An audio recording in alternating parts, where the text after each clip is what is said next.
कभी आपने ये चीज महसूस की है कि आपने दिल से प्रार्थना की, आपने शिद्दत से किसी चीज को मांगा, या शायद आपने रो कर किसी चीज को दिल से मांगा, लेकिन भगवान ने, उस ईश्वर ने शायद जवाब नहीं दिया। और ऐसे में आप सोचने लगते हो कि शायद भगवान सिर्फ कुछ खास लोगों की ही सुनते हैं, जो बहुत ज़्यादा स्पिरिचुअल होते हैं, या फिर जो बहुत ज़्यादा सक्सेसफुल होते हैं, या फिर जिनके पास सब कुछ होता है। जो हमारे धर्म स्थल होते हैं, उनके जो गुरुज होते हैं, जैसे मंदिरों के पुजारी। बचपन से तो हम लोग ये भी सुनते आए हैं कि भगवान सच्चे दिल से मांगने वाले की हमेशा सुनता है। पर जब कोई इंसान बार बार प्रार्थना करता है और कुछ बदलता नहीं है, तो यहाँ पर एक डीप एक क्वेश्चन उठना एक बहुत ज्यादा जेन्युइन हो जाता है कि क्या मेरी प्रार्थना भगवान तक पहुंच भी रही है या नहीं। और आज हम लोग इसी बारे में बात करने वाले हैं, तो चलिए शुरू करते हैं। नमस्ते दोस्तों, कैसे हो आप सभी लोग। आई होप आप सभी अपनी अपनी लाइफ में एकदम हस्त मस्त और स्वस्थ होंगे। मेरा नाम है काजल और आप लोग देख रहे हैं we are the beautiful souls. तो आपको पता है योगानंद जी क्या कहते हैं इस बारे में। योगानंद जी कहते हैं, God is the nearer than the nearest and dearer than the dearest. मतलब वो कहते हैं कि भगवान कोई दूर बैठने वाले देवता नहीं है, बल्कि एक लिविंग ब्रीदिंग प्रेजेंस है, जो हर पल हमारे अंदर ही होते हैं। पर उन्हें महसूस करने के लिए ना एक शॉर्टकट, एक सीक्रेट होता है, और वो है आपके इंट्यूशन। वो कहते हैं कि God speaks to the devotee through intuition, through calm feeling and through inner wisdom. यानी जब हम प्रार्थना करते हैं तो भगवान तुरंत जवाब देते हैं, लेकिन वो जवाब ना आवाज के रूप में नहीं होता, बल्कि इंट्यूशन के रूप में होता है।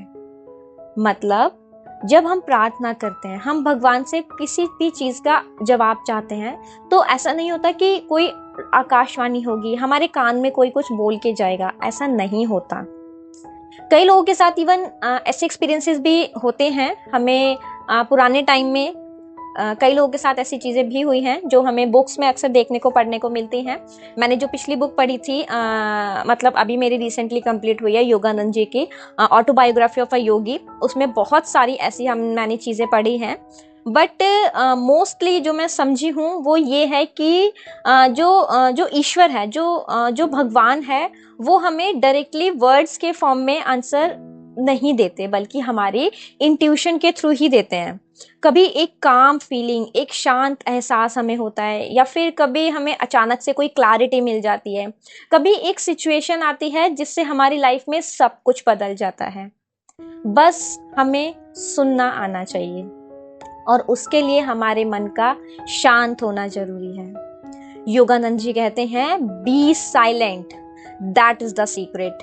B silent and you will hear his whisper. मतलब अगर हम प्रार्थना करके तुरंत चले जाते हैं ना, बिना रुके, बिना शांत हुए, तो शायद हम उस भगवान के, उस ईश्वर के जवाब से चूक जाते हैं, राइट?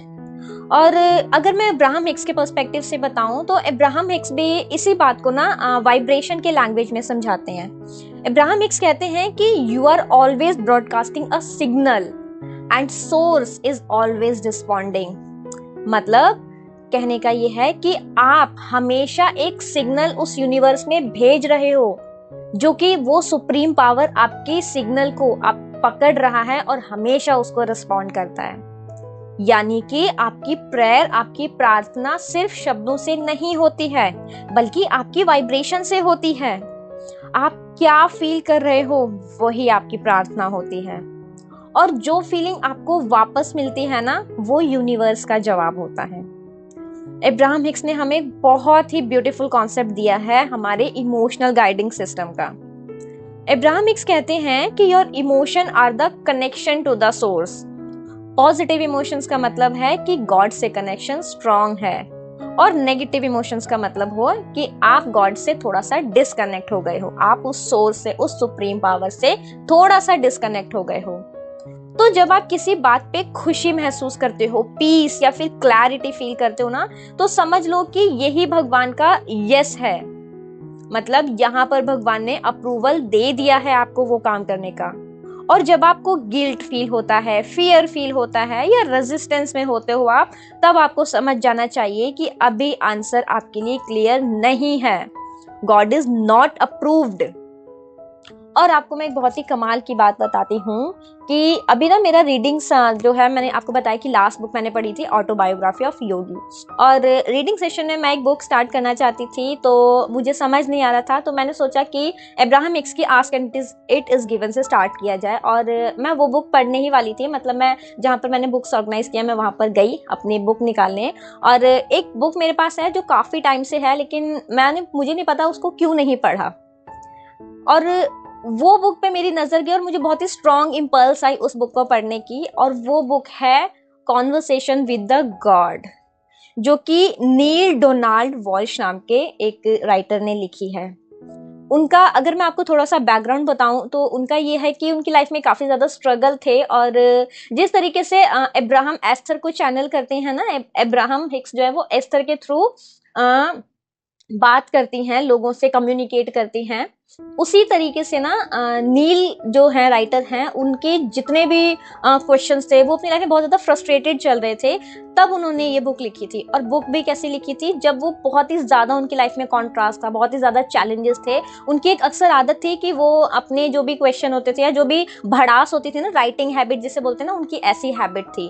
तो एक दिन ऐसा ही था कि वो अपने दिल की भड़ास ही निकाल रहे थे लिख के, और सडनली ऐसा हुआ कि जब वो अपना क्वेश्चन खत्म करके अपनी बात जो भी वो लिख रहे थे उसको कंप्लीट करके पेन रखने जा रहे थे, तभी उनको ऐसा फील हुआ कि किसी एक इनविजिबल एनर्जी ने उनका पेन होल्ड कर लिया, और अपने मतलब एक प्रेशर के साथ उनका हाथ वापस से चलने लगा।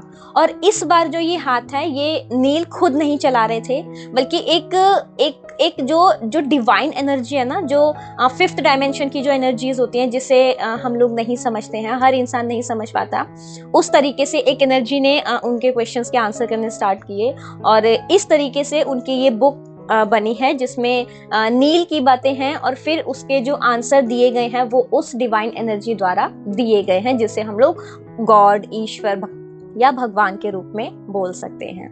तो ये बुक है जो मैंने अभी रिसेंटली स्टार्ट करी है, और एक्चुअली इसी बुक को पढ़ते पढ़ते मेरे माइंड में ये टॉपिक क्लियर करने का आइडिया आया है।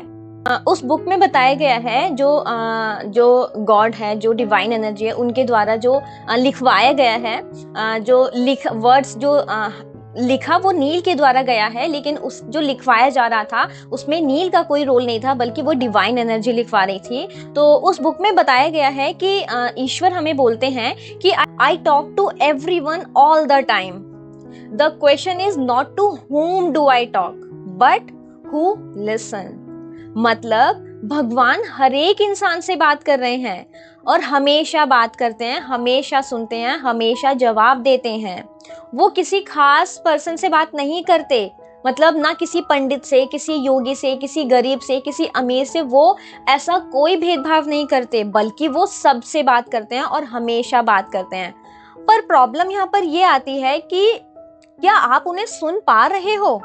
क्योंकि ज्यादातर लोग तो क्या करते हैं, सिर्फ अपनी बातें करने में लगे होते हैं, अपनी बातें बोलते हैं, प्रार्थना करते हैं, मांगते हैं, लेकिन उनकी बात सुनने के लिए तो हम तैयार ही नहीं हैं, है ना? क्योंकि वो हमसे डायरेक्ट वर्ड्स में बात नहीं करते हैं।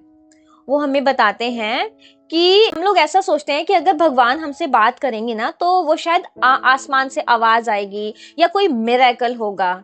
लेकिन उस बुक में बताया गया है कि जो मोस्ट कॉमन तरीका है ना ईश्वर का किसी भी इंसान से कम्युनिकेट करने का, वो है फीलिंग्स का। मतलब feelings is the language of your soul.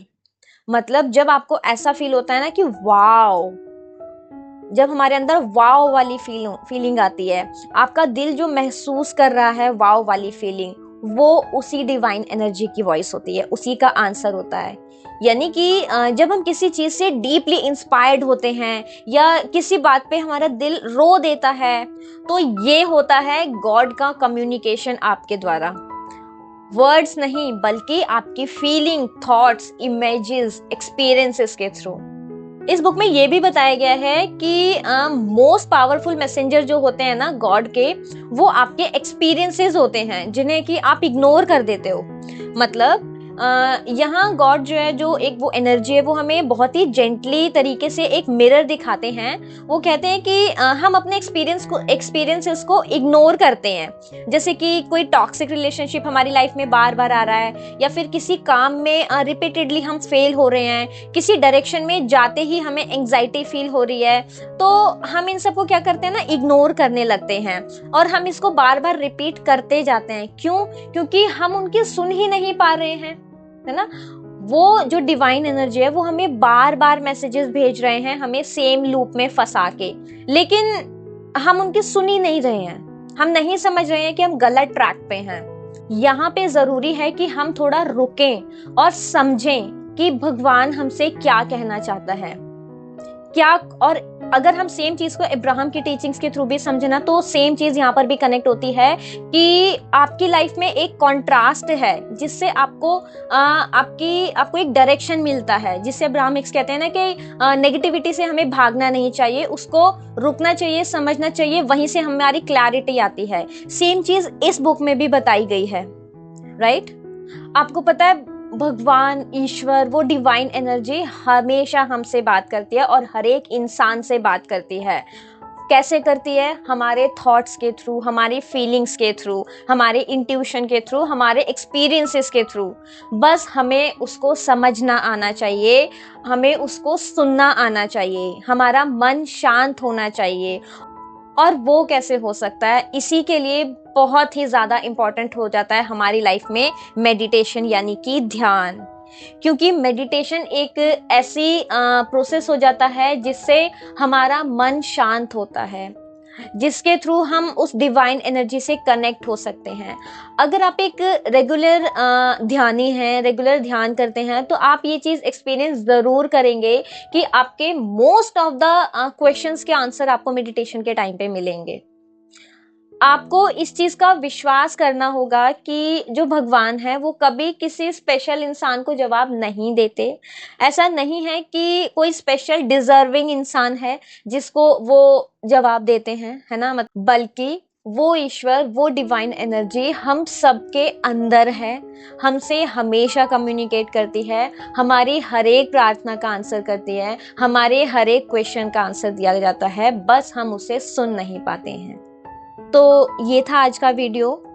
Video आपको कैसा लगा है अपना फीडबैक बता सकते हैं। बाकी अब हम मिलेंगे नेक्स्ट वीडियो में। आपने ये वीडियो यहाँ तक देखा, आपका दिल से बहुत बहुत धन्यवाद। चलिए, तो अब हम मिलेंगे नेक्स्ट वीडियो में। तब तक अपना खूब सारा ध्यान रखिए और याद रखिए, we are the beautiful souls. Bye bye.